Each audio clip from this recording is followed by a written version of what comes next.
En este vídeo, exploramos el relato bíblico de Daniel, quien fue arrojado al foso de los leones por su devoción a Dios y cómo su fe inquebrantable le permitió ser salvado de una muerte segura. Aprende sobre el poder de la fe y cómo este milagro ofrece profundas lecciones de confianza en Dios y su protección. La historia de Daniel comienza en un momento crucial de la historia de Israel. En ese tiempo, el reino de Judá estaba siendo gobernado por el rey Nabucodonosor de Babilonia, quien había conquistado Jerusalén y llevado a muchos de los habitantes de Judá como prisioneros a Babilonia. Entre ellos se encontraba Daniel, un joven judío, que, junto con otros nobles y personas sabias, fue seleccionado para servir en la corte real de Babilonia. Daniel y sus amigos, Ananías, Misael y Azarías, fueron instruidos en la cultura, lengua y costumbres babilónicas. Aunque estaban en una tierra extranjera y rodeados de influencias paganas, ellos se mantuvieron fieles a las enseñanzas de su fe y a la adoración al Dios de Israel. En este contexto, el rey Nabucodonosor tuvo un sueño que nadie en su corte pudo interpretar. Desesperado, el rey ordenó que todos los sabios de Babilonia fueran ejecutados si no podían revelar e interpretar el sueño. Daniel, al enterarse de esta amenaza, pidió tiempo al rey para pedir a Dios la revelación del sueño y su interpretación. Dios escuchó la oración de Daniel y le dio el sueño y su interpretación, lo que le permitió salvar la vida de los sabios de Babilonia. En agradecimiento, el rey le otorgó a Daniel una posición de honor en su gobierno. Este contexto establece el escenario para los desafíos que Daniel enfrentaría, incluida su firme decisión de mantenerse fiel a Dios, sin importar las presiones o amenazas que pudieran venir de aquellos que lo rodeaban. La devoción de Daniel y su fe en el poder de Dios lo convertirían en un ejemplo de integridad y valentía ante las pruebas de la vida. La historia de Daniel comienza en un momento crucial de la historia de Israel. En ese tiempo, el reino de Judá estaba siendo gobernado por el rey Nabucodonosor de Babilonia, quien había conquistado Jerusalén y llevado a muchos de los habitantes de Judá como prisioneros a Babilonia. Entre ellos se encontraba Daniel, un joven judío, que, junto con otros nobles y personas sabias, fue seleccionado para servir en la corte real de Babilonia. Daniel y sus amigos, Ananías, Misael y Azarías, fueron instruidos en la cultura, lengua y costumbres babilónicas. Aunque estaban en una tierra extranjera y rodeados de influencias paganas, ellos se mantuvieron fieles a las enseñanzas de su fe y a la adoración al Dios de Israel. En este contexto, el rey Nabucodonosor tuvo un sueño que nadie en su corte pudo interpretar. Desesperado, el rey ordenó que todos los sabios de Babilonia fueran ejecutados si no podían revelar e interpretar el sueño. Daniel, al enterarse de esta amenaza, pidió tiempo al rey para pedir a Dios la revelación del sueño y su interpretación. Dios escuchó la oración de Daniel y le dio el sueño y su interpretación, lo que le permitió salvar la vida de los sabios de Babilonia. En agradecimiento, el rey le otorgó a Daniel una posición de honor en su gobierno.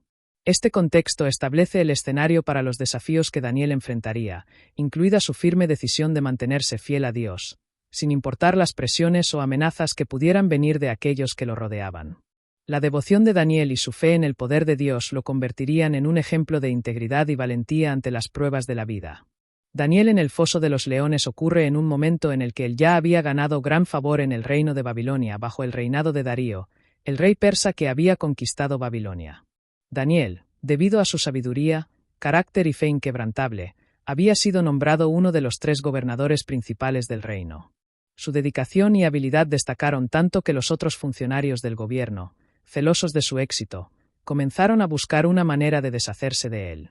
Al no encontrar ninguna falta en su conducta o administración, los conspiradores idearon un plan que involucraba su fe religiosa. Sabiendo que Daniel era un hombre devoto a Dios, propusieron al rey Darío una ley que prohibía a cualquier persona orar a otro dios o ser humano, excepto al propio rey, durante un periodo de 30 días. Cualquier infracción de esta ley sería castigada con la pena de ser arrojado al foso de los leones. El rey Darío, sin saber que este decreto estaba dirigido específicamente a Daniel, firmó la ley. Pero a pesar de la amenaza de muerte, Daniel continuó con su rutina diaria de oración. Como siempre lo hacía, se arrodilló en su habitación, abrió las ventanas hacia Jerusalén, y oró 3 veces al día, dando gracias y pidiendo la intervención de Dios. Los conspiradores, al ver que Daniel no obedecía la nueva ley, lo acusaron ante el rey. Aunque el rey Darío trató de encontrar una manera de salvar a Daniel, la ley persa no permitía retractarse una vez que se había emitido un decreto real. Tristemente, el rey tuvo que ordenar que Daniel fuera arrojado al foso de los leones. Antes de que Daniel fuera lanzado al foso, el rey le dijo: «Tu Dios, a quien tú continuamente sirves, él te librará». Con una gran tristeza, Darío vio cómo Daniel fue arrojado al foso, con la esperanza de que su Dios lo protegiera. La situación parecía desesperada, pero el rey, preocupado por Daniel, pasó la noche sin dormir, sin comer ni divertirse, esperando que Dios interviniera. La mañana siguiente, el rey Darío se levantó antes del amanecer, ansioso por saber el destino de Daniel. Corrió rápidamente hacia el foso de los leones y, con voz temblorosa, llamó a Daniel. «Daniel, siervo del Dios vivo, ¿te ha podido librar tu Dios de los leones?». Para sorpresa del rey, la respuesta que escuchó fue: «Vive el rey, que mi Dios envió su ángel y cerró la boca de los leones, para que no me hicieran daño. Porque ante él fui hallado sin culpa, y tampoco contra ti, oh rey, he cometido mal». Daniel estaba completamente ileso. Los leones, que habrían devorado a cualquier otro, no habían tocado ni una sola fibra de su ser. El milagro fue asombroso. Dios había intervenido de manera directa para proteger a Daniel, demostrando su poder y fidelidad a quienes confían en él. El rey Darío, al escuchar las palabras de Daniel, se llenó de una inmensa alegría y ordenó inmediatamente que lo sacaran del foso. Daniel fue levantado sin ningún daño, y no se le halló ni un rasguño. El rey, asombrado por el milagro, dio órdenes de que los conspiradores que habían tramado contra Daniel fueran arrojados al foso de los leones, junto con sus familias. Los leones, al instante, los atacaron y los devoraron. Luego, el rey Darío emitió un edicto que se extendió por todo su reino, declarando que todos debían temer y reverenciar al Dios de Daniel, pues su poder y su soberanía eran incomparables. El rey proclamó: «Que en todos los pueblos, naciones y lenguas temen y tiemblen ante el Dios de Daniel, porque él es el Dios viviente y permanece para siempre. Su reino no será destruido, y su dominio no tendrá fin». Este milagro no solo salvó la vida de Daniel, sino que también sirvió como testimonio del poder de Dios ante todo un imperio. La fe de Daniel y su confianza inquebrantable en su Dios fueron la clave para su milagrosa salvación, y su historia continuó inspirando a generaciones posteriores a confiar en la protección divina incluso en los momentos más peligrosos.